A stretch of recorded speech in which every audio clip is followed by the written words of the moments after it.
네, 오늘 사랑을 사랑으로 갚으시다라는 제목으로 하나님 말씀 함께 살펴보려고 합니다. 오늘 이제 빌립보서 4장의 마지막 말씀은 이제 사도 바울이 빌립보 교회를 향해 하는 마지막 칭찬과 또한 기도와 또한 문안 인사가 속해 있는 그런 본문입니다. 그 본문 속에서 우리가 하나님 앞에 또한 우리가 어떤 삶으로 주님 앞에 살아갈 것인가를 발견하는 이 시간이 되었으면 좋겠습니다.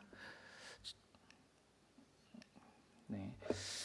우리가 살아가는 이 현실이 대부분은 철저한 계산으로 이루어집니다. 절대 소위 말해서 공짜가 없다라는 것이죠. 특별히 우리 대한민국의 정서 중에 하나가 상부상조가 있죠. 그래서 내가 한번 도와줬으면 당연히 이 은혜를 받아야 되거나 갚아야 되는 그런 은연중에 그런 불문율이 있습니다. 그래서 어떤 경조사가 있거나 어떤 특별한 일이 있을 때 서로 돕고 또한 그 도움을 받는 것이 너무나도 당연합니다. 그래서 보통 결혼식을 하거나 장례식을 하면 항상 이런 장부 같은 걸 남겨서 누가 방문을 했고 누가 얼마나 도와줬고 라는 것들을 하고 체크하고 계산하게 됩니다. 단순히 이것이 물질의 문제만은 아닌 것 같습니다. 마음도 마찬가지죠. 내가 누군가에게 마음을 썼을 때 어떤 고마움을 표현했을 때 당연히 상대방도 나에게 예의를 갖추고 또한 고마움을 표현해 줬으면 하는 것, 그것이 어쩌면 우리 인간의 모습일 것입니다. 일방적인 것을 좋아하지 않죠. 뭔가 내가 수고하면 칭찬받기를 원하고 내가 뭔가를 손해보거나 내가 과도하게 희생하는 일을 반기지 않습니다. 어쩌면 모든 세상 사람들, 우리가 살아가는 현실이 그렇다는 것이죠. 무조건 1 더하기 1은 2로 떨어져야 되고 1과 마이너스 1이 있어야 하고, 그래서 항상 이 수지타산이 맞는 일, 그것을 더 중요하게 여깁니다.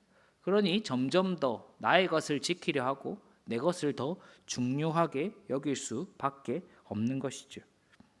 하지만 우리가 계속해서 살펴봤던 대로 교회는 그렇지 않다는 것입니다. 세상의 계산법으로 설명되지 않는 것이 하나님의 나라고 교회고 복음이었습니다. 감옥에 갇힌 사도 바울을 도왔던 이 빌립보 교회의 헌신과 섬김, 사도 바울이 얼마나 큰 은혜를 끼쳤기에 그들이 이것을 감당할 수 있었는가.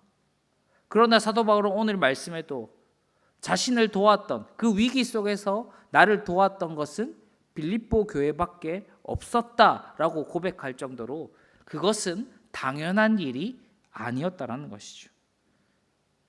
이해득실을 따지고 수지타산을 따셔서 그렇게 하기만 하려고 했다면 분명 빌립보 교회는 이 사도 바울을 충분히 도울 수 없었을지도 모릅니다.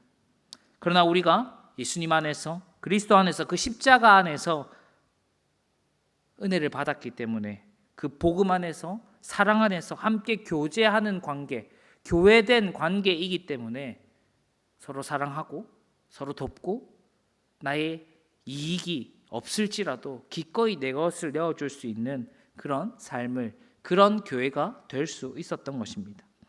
세상은 철저한 계산과 이익으로 유지되지만 하나님의 나라는 절대 그렇지 않다는 것을 우리가 기억해야 합니다. 교회는 십자가의 은혜를 입은 성도들이 기꺼이 자신을 내어드리는 것입니다. 헌신하고 섬김을 통해 세워지는 것이죠. 이 위대한 은혜, 이 위대한 사랑, 이것으로 세워지는 것이 바로 교회입니다. 그럼 교회의 모습은 어떠한가? 우리가 이 본문을 통해서 함께 살펴보려고 합니다. 첫 번째, 이 교회의 특징이 뭐냐? 사랑에 동참하는 교회라는 것입니다. 교회가 교회다워지고 교회가 하나님 보시기 기뻐하시는 교회가 되고 세상과 다른 헌신과 섬김으로 바르게 세워져 나가는 교회의 첫 번째 특징이 바로 사랑에 동참하는 교회라는 것입니다. 우리 14절 말씀 한 번 더 함께 읽어보겠습니다. 시작. 그러나 너희가 내 괴로움에 함께 참여하였으니. 아멘. 바울은 빌립보 교회의 헌금, 이 연보를 받아서 그 감옥의 생활, 어려운 선교의 생활을 감당할 수 있었습니다. 그러나 그것이 마치 어쩔 수 없는 일, 자신이 요구한 일, 그것이 아니라 빌립보 교회가 함께 참여한 일이다라고 이야기하는 것이죠. 이것이 사랑의 표현이고 사랑에 동참하는 일이다라고 말한 것입니다. 진짜 사랑은 어떤 것이겠습니까? 비가 쏟아지는 날에 나는 비 한 방울 맞지 않는 안전하고 뽀송뽀송한 그런 상태, 우산을 쓰고 있거나 다양한 방법도 있겠죠. 그 빗속을 걸어가는 사람에게 나의 우산을 내어줄 수 있는 것, 단순히 우산만 내어주는 것을 넘어서서 우산을 쓰고 같이 걸어갈 수 있는 것, 어쩌면 그것이 어떤 동정을 넘어서서 어떤 긍휼과 안쓰러움을 넘어서서 함께 사랑하고 사랑을 표현할 수 있는 가장 좋은 방법이겠죠. 고린도서 8장에도 빌립보 성도들이 극심한 가난과 환란이 있었다고 이야기합니다. 근데 그 속에서도 그들은 사도 바울을 도왔습니다. 그들은 사랑에 동참하기 위해서 사도 바울의 어려움에 함께했습니다. 바울이 짊어진 그 선교의 무게, 사역의 무게, 가난의 무게, 괴로움의 무게도 함께 지고자 했던 것입니다. 그래서 거룩한 동참, 이 사랑에 동참하는 교회로 살아가고자 했던 것입니다. 그것이 교회다운 교회, 하나님이 기뻐하시는 교회의 모습이라는 것이죠. 어떤 어려움이 있든지 도움이 필요한 곳이 있다면 그 사랑하는 마음으로 함께 동참하는 일, 기꺼이 나의 마음과 나의 물질과 나의 시간들을 쏟아내 헌신하고 섬기는 것, 그것이 교회의 모습이다라고 사도 바울이 이야기하고 있는 것입니다. 즉 교회는 몸으로, 마음으로, 물질로, 그것들을 사랑으로 나타내는 것이죠. 기도를 하기도 하고 또 어려운 일이 있으면 같이 돕기도 하고, 물질이 필요한 일이라면 서로 마음을 모아 물질이 필요한 것에 흘려보내기도 하고, 그것이 아름다운 교회, 하나님이 기뻐하시는 교회의 모습이라는 것이죠. 특별히 이 7월과 8월에는 우리 교회 학교회가 가장 중요한 시기라고 할 수 있을 정도로 이 여름 수련회 성경 학교들이 계획되고 진행됩니다. 이것을 위해서 수많은 사람들이 헌신하고 섬기게 됩니다. 우리 선생님들은 여기에 같이 참여하기 위해서, 섬기기 위해서 휴가를 내기도 하고 또 시간을 내어 참석하여서 아이들을 섬기기까지 합니다. 자기의 마음과 시간을 내어 이 섬기는 헌신과 수고가 너무나 감사한 일이고 너무나도 대단한 일입니다. 이뿐만 아니라 몸으로 도울 수 없는 사람들은 마음을 표현하기도 하고 기도하기도 하고 또 특별한 헌금과 간식과 물질을 통해서 기꺼이 이 사랑에 동참하시는 분들도 있습니다. 무엇이 됐든 몸으로, 마음으로, 물질로 기꺼이 사랑할 수 있는 교회, 그것이 진짜 교회의 모습이자 우리가 성도로서, 신자로서 사랑에 동참하는 삶이라는 것입니다. 그런데 세상의 눈으로 보면 어쩌면 낭비이고 손해이고 희생일 수 있습니다. 왜 굳이 사서 고생을 하는 것이고 굳이 내 돈 쓸 필요 없는 그 일에, 교회가 알아서 할 수 있는 그 일에 왜 내가 나서야 하는가 하고 생각하고 말하는 사람이 있을지도 모릅니다. 그러나 하나님 나라에서는 결코 낭비도 손해도 아니라는 것이죠. 다음 세대의 영혼을 살려내는 그 일, 그 치열한 영적 전투의 현장 속에서, 그 복음의 사역의 현장 속에서 기꺼이 내가 물질로, 몸으로, 마음으로 함께하는 그 일, 그것이 사랑에 동참하는 일이며 함께하는 일이며 교회다운 일이며 신자다운 일이라는 것이죠. 우리가 이기적인 본성을 거슬러 이 복음의 짐을 함께 지는 것, 복음의 사역에 동참하는 그 일, 그 아무나 할 수 있는 일이 아닌 것이죠. 마치 적선하는 마음으로 내가 시간이 남으니까, 내가 힘이 남으니까, 내가 돈이 남으니까 그렇게 하는 사람 아무도 없습니다. 이미 우리 가운데 하나님 계시기 때문에 우리 안에 주시는 수많은 은혜, 사랑, 그 복음의 감격, 기쁨, 그런 것들을 이미 우리에게 주셨기 때문에 그것으로 말미암아 내 안에 살아계신 하나님께서 우리로 하여금 그곳에 마음을 쏟게 하시고 물질을 흘려보내게 하시고 기도하고 이 사랑에 동참하게 하시는 것이죠. 나를 살리신 그 십자가 은혜가 나뿐만 아니라 내 옆에 있는 우리 동역자들에게, 나의 지체들에게, 나의 목원들에게, 그리고 우리 다음 세대들에게 이어지길 원하고 그들도 함께 이 복음의 감격과 기쁨, 하나님의 은혜와 사랑을 누리길 원하는 그 마음, 하나님의 마음이 있기에 우리는 그 사랑에 동참할 수 있게 되는 것이죠. 그 십자가의 은혜가 우리를 그곳으로 인도하는 것입니다. 우리 안에 하나님의 사랑이 있다면, 또 우리 하나님의 그 사랑의 감격이 있고 그 사랑을 흘려보내고자 한다면 우리가 어떤 위치에 있든지, 어느 곳에 있든지, 어느 상황이든지 우리의 몸을 통해서, 우리의 마음을 통해서, 우리의 물질을 통해서 기꺼이 복음의 사역에 동참하는, 그 사랑에 동참하는 우리 모든 기쁜 가족들이 되시기를 간절히 바라고 축복합니다. 아멘. 두 번째는 이 사랑이 단순히 동참하는 것을 넘어서서 열매로 맺혀지게 되는 것입니다. 이 복음 안에 세워지는 교회는 사랑으로 열매 맺는 교회입니다. 사도 바울이 이 치열한 복음의 사역 속에서 이야기했던 것 중에 하나가 우리가 사랑의 삶은 결국 열매 맺는다. 그리고 열매가 맺힐 것이다 얘기하는 것이죠. 17절에 이렇게 이야기합니다. 함께 읽겠습니다. 시작. 내가 선물을 구함이 아니요 오직 너희에게 유익하도록 풍성한 열매를 구함이라. 자신을 도왔던 빌립보 교회를 향해서 편지한 이유는 나에게 무언가를 원해서, 아니면 너에게 무언가를 내가 주기 위해서가 아니라 그 사랑에 참여한 그 모든 이들 가운데 사랑의 열매, 풍성한 열매, 하나님이 주시는 열매들이 맺혀야 한다. 그리고 그 열매를 통해서 하나님 나라를 이루어야 가야 된다는 것을 이야기하고 싶었던 것입니다. 사도 바울이 감옥에서 헌금을 받고 진짜 기뻐했던 것은 돈이 들어와서 먹고 살 수 있어서 물질 자체 때문이 아니라는 것이죠. 그렇다면 왜 그랬을까요? 바로 사도 바울 마음 가운데 하나님의 마음이 있었기 때문에. 우리가 자녀들을 볼 때 언제 가장 기쁩니까? 자녀들을 양육하고 자녀들을 키워나갈 때 가장 기쁜 순간들 아주 많겠지만 여러 가지 중에 몇 가지를 이야기해 보면 사람들은 이렇게 얘기하겠죠.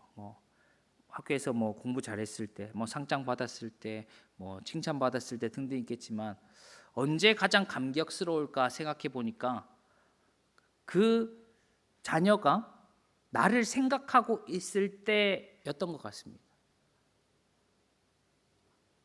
아버지의 마음을 공감하고자 하고 어머니의 아픔을 이해하고자 하고 또 자신의 것으로 부모와 함께 나누고자 하는 마음, 기꺼이 자신의 시간과 마음을 써서 자신을 위해 살아가는 것이 아니라 가족들과 또한 부모들을 위해서 애쓰고자 하는 모습들을 볼 때 부모로서 감격하게 되는 것이죠.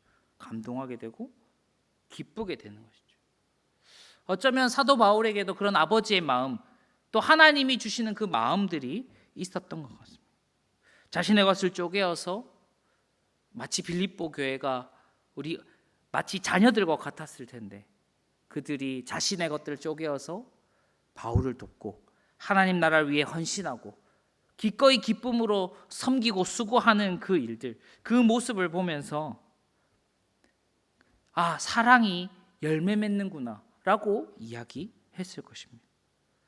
너희가 이런 열매를 맺다니, 이 사랑의 열매가 맺히는 교회가 되더니 너무 감사하고 기쁠 수밖에 없다라고 이야기하는 것이죠. 이것이 우리 성도들을 바라보는 하나님 아버지의 마음일 것입니다. 바울 역시 자신에게 온 헌금을 보면서 이 헌신을 통해 빌립보 교회 성도들이 하나님의 열매를 맺어가고 있구나, 사랑의 열매를 맺어가고 있구나라고 감격했던 것처럼 우리가 우리의 삶의 현장 속에서 사랑에 동참하고 사랑의 열매를 맺어나가고 사랑의 삶을 살아갈 때 하나님 보시기에 잘 자라고 있구나, 열매를 맺어가고 있구나, 좋은 교회로, 좋은 성도로 자라가고 있구나, 그렇게 기뻐하시고 즐거워하시지 않겠습니까? 그것이 어마어마한 것을 바라는 것이 아닌 거죠.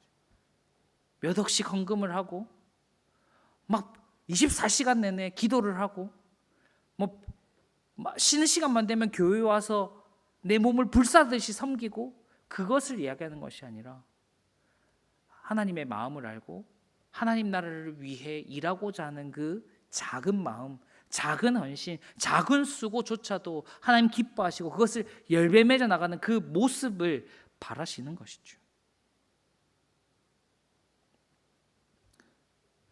십자가의 사랑이 우리의 삶 가운데 열매 맺는 그 모습, 그것을 바라시는 것, 그것이 하나님의 마음이자 사도 바울의 마음이었고 그것이 빌립보 교회의 모습이었습니다. 그리고 이어서 18절에 이렇게 얘기합니다. 함께 읽겠습니다. 시작. 내가 풍족하니 이는 받으실 만한 향기로운 제물이요 하나님을 기쁘시게 한 것이라. 아멘. 이 놀라운 열매는 사람의 수고 그 이상을 넘어서서 하나님을 향한 열매, 더 나아가서 하나님을 향한 거룩한 예배로 나타나게 되는 것입니다. 바울은 성도들이 쪼개어 보낸 그 물질을 향해 마치 희생 제물인 것처럼 향기로운 제물이라 이야기합니다. 하나님께서 기쁘시게 받으시는 향기로운 제물, 빌립보 교회의 헌신이, 섬김이, 수고가 바로 하나님께 드리는 제사, 예배라는 것이죠. 사람을 향한 구제와 헌신이 하나님을 향한 예배가 된다라는 것을 이야기하고 있는 것입니다. 단순히 이런 형식적인 예배가 아니라 예배자로서의 삶이 되고 예배자로서의 열매가 되는 것, 그것이 우리가 사랑에 동참하는 일, 그리고 우리의 삶 속에 사랑의 열매가 맺히는 일, 그것이라는 것이죠. 그것만으로도 우리의 삶이 하나님을 예배하는 예배자로서의 삶으로 살아내는 것이다 라고 하는 것이죠. 작은 수고와 헌신일지라도 그것이 어쩌면 하나님 보시기에는 가장 거룩하고 가장 아름다운 열매라는 것이죠. 수많은 액수, 많은 시간이 문제가 아니라 하나님 마음에 흡족한 그 작은 수고, 작은 헌신이라 할지라도 그것이 하나님 나라를 위한 일, 복음을 위한 일이라면 그것이 가장 거룩하고 아름다운 열매, 예배가 된다는 사실을 우리가 알아야 하는 것입니다. 그런데 이것들이 우리가 막힐 때가 있죠. 우리가 열심을 다하고 섬길 때 가장 부딪히는 순간이 뭐냐면, 과연 이것을 누가 알아주기나 할까? 과연 하나님이 이것을, 내 마음을 잘 아실까? 하는 부분입니다. 교회를 세우고 섬기고 하다 보면 화려하고 좋은 일만 할 수는 없습니다. 보이지 않는 곳에서 굳은 일을 하시는 분들도 많습니다. 그런데 잘 하다가도 마음이 어려워지거나 몸이 고되게 되면 내가 이렇게 고생하는데 사람들은 알아주지도 않는다. 과연 목사님들은, 장로님들은, 집사님들은 내가 이렇게 열심히 하는 거, 이렇게 잘하려고 하는 거를 알기나 할까 하는 그런 우리의 연약함이 나타나게 됩니다. 그런데 하나님께서 그 모든 것을 다 아신다는 것을 우리가 기억해야 합니다. 우리의 섬김과 우리의 수고와 우리의 헌신이 단순히 어떤 눈에 보이는 교회, 공동체를 세워가는 일, 그 이상의 수준이라는 것이죠. 우리가 주방에서 흘리는 땀 한 방울이, 우리가 아무도 모르지만 매일매일 시간 내어서 기도하는, 교회를 위해서 기도하는 그 일들이, 다음 세대를 위해서 수고하는 모든 손길들이, 그리고 아무도 모르게 헌금하고 구제했던 그 일들이 단순히 누군가 알아줘야 되고 어떤가 외형적으로 보여지는 그 일이 아니라 하나님께서 받으시는 열매이자 하나님께서 받으시는 예배, 제사라는 사실이 우리 안에 있어야지 어떤 상황 속에서도 복음을 위해, 하나님 나라를 위해 살아갈 수 있는 것이죠. 분명 하나님께서는 그 모든 것을 잊지 않으시고 그 모든 것을 기쁘게 받으신다라고 이야기합니다. 그래서 우리는 하나님께서 그 모든 수고와 그 모든 헌신을 잊지 않으시고 기쁘게 받으신다는 사실을 기억하고 이것을 믿음으로 나아가야 하는 것입니다. 하나님께서 받으시기만 하면 조금 섭섭할 수도 있겠죠. 하지만 하나님께서는 그 사랑에, 우리의 사랑에 동참하는 그 일에 응답하시는 하나님이십니다. 하나님께서 그 사랑에 사랑으로 갚으신다라는 사실을 우리가 기억해야 합니다. 오늘 본문의 19절의 말씀입니다. 함께 읽겠습니다. 시작. 나의 하나님이 그리스도 예수 안에서 영광 가운데 그 풍성한 대로 너희 모든 쓸 것을 채우시리라. 아멘. 우리가 헌금을 많이 하면, 내가 뭔가 열심을 다하면 하나님께서 그거에 대해서 보상을 해주신다. 단순히 그런 기복주의적인 그런 이야기가 아닙니다. 우리가 복음을 위해 교회에 드린 그런 모든 일들, 어쩌면 하나님 보시기에 아무것도 아닐지도 모릅니다. 창조주 되시고 모든 만물을 주관하신 하나님 앞에 우리가 드리는 그 헌금이 얼마나 클 것이며, 우리가 드리는 그 수고와 헌신이 얼마나 크겠으며, 우리가 하나님을 사랑하고자 하는 마음이 하나님께서 우리를 사랑하는 마음과 비교했을 때 얼마나 크겠습니까? 하나님 앞에서는 너무나도 부족하고 서투르고 연약할 뿐입니다. 그러나 하나님 아버지께서는 우리가 건넨 그 서툰 사랑조차도, 작은 정성조차도 기뻐하신다. 그리고 그 기쁨과 즐거움으로 우리의 사랑의 삶에 그분의 사랑으로 보답하신다라고 하는 것입니다. 어릴 때 교회를 다니면 부흥사들이 있었습니다. 부흥사들이 교회에 와서 부흥 집회를 하면 이런저런 이야기를 많이 했지만 그 중에 하나가 11조를 많이 하면 복 받는다였습니다. 그 얘기를 하면서 이 본문들을 많이 인용을 했죠. 그런 수준의 문제가 아닙니다.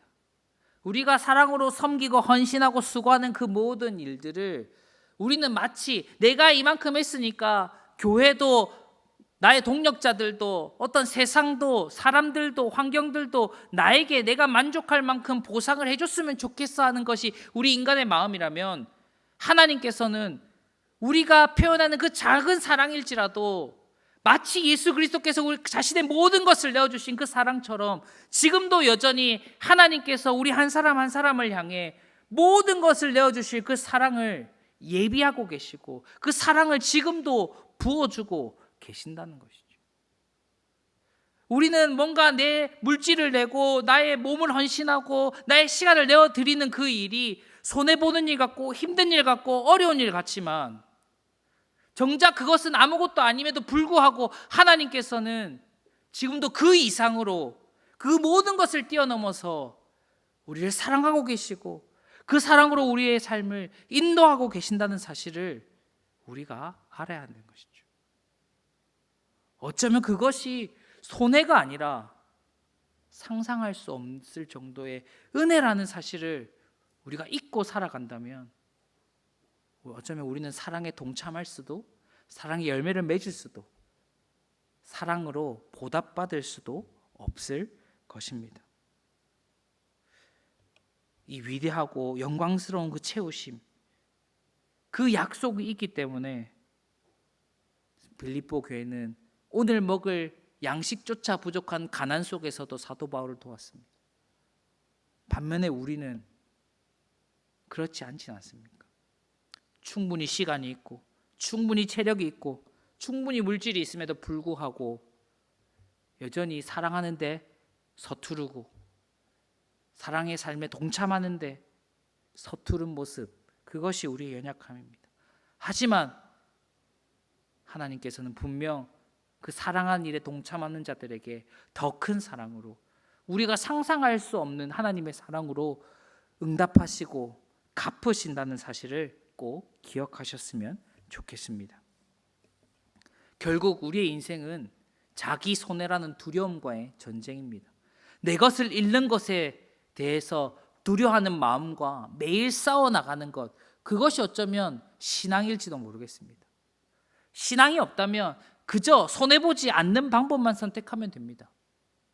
그러나 믿는다면, 하나님의 사랑을 안다면, 그 십자가의 은혜를 받은 사람이라면 내가 손해보는 일조차 감사한 일이라는 것을 알고 나의 연약함과 나의 교만함과 나의 탐욕과 매일매일 영적인 전쟁을 해나가는 것이죠. 나의 시간을 내어놓는 일,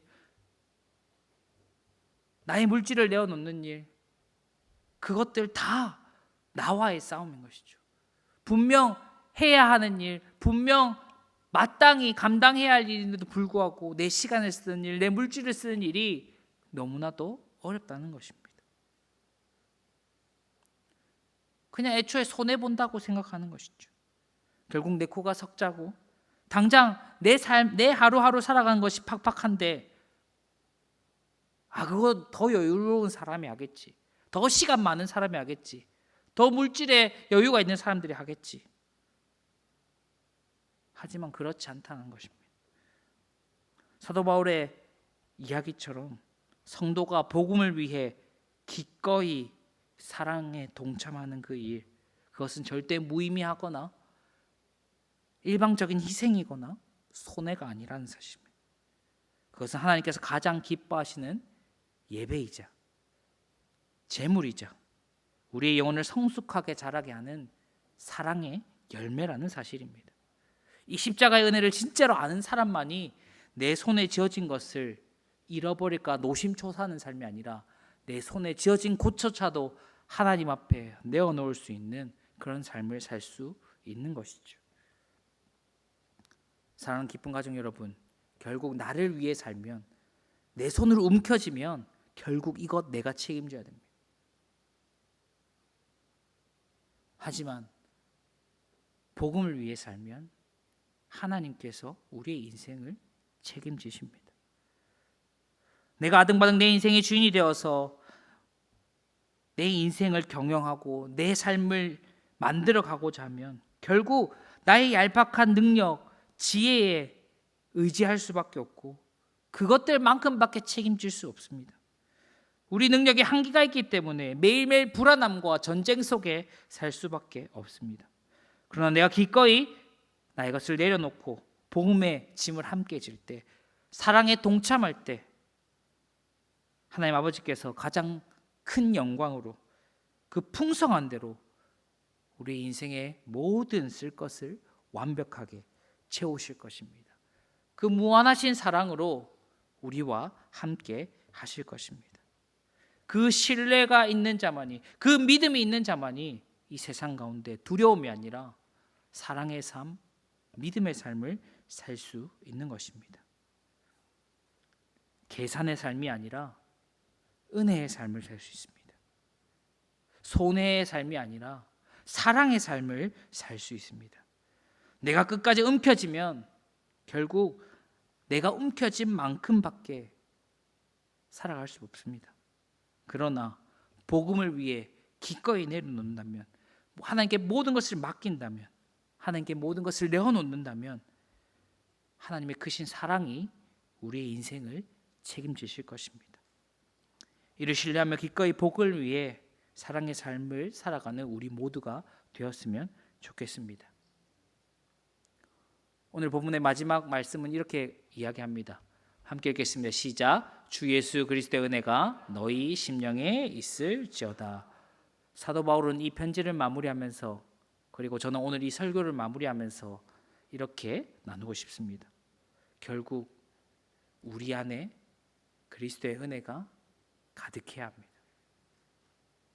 그런 자만이 사랑에 동참할 수 있고, 그리고 그 사랑에 동참하는 자만이 하나님의 사랑을 더욱 풍성히 누릴 수 있습니다. 우리 모두가 사랑으로 열매 맺기를 간절히 소망합니다. 나 혼자만을 위해 쓰던 나의 삶이 교회와 복음과 하나님 나라를 위해 아낌없이 드려지는 은혜가 있기를 간절히 소망합니다. 우리 살리시기 위해 모든 것을 내어 던지신 그 예수 그리스도의 그 십자가 그 은혜 안에서 날마다 기쁨과 즐거움으로 살아가는 우리 모두가 되었으면 좋겠습니다. 계산하는 인생이 아니라 기쁨에 동참하는 인생으로 우리 모든 쓸 것을 채우시는 그 주님과 동행하며 주님께 온전히 맡겨드리는 참된 믿음의 사람으로 살아가는 우리 모든 기쁜 가족들 되시기를 간절히 바라고 축복합니다. 아멘. 기도드리겠습니다.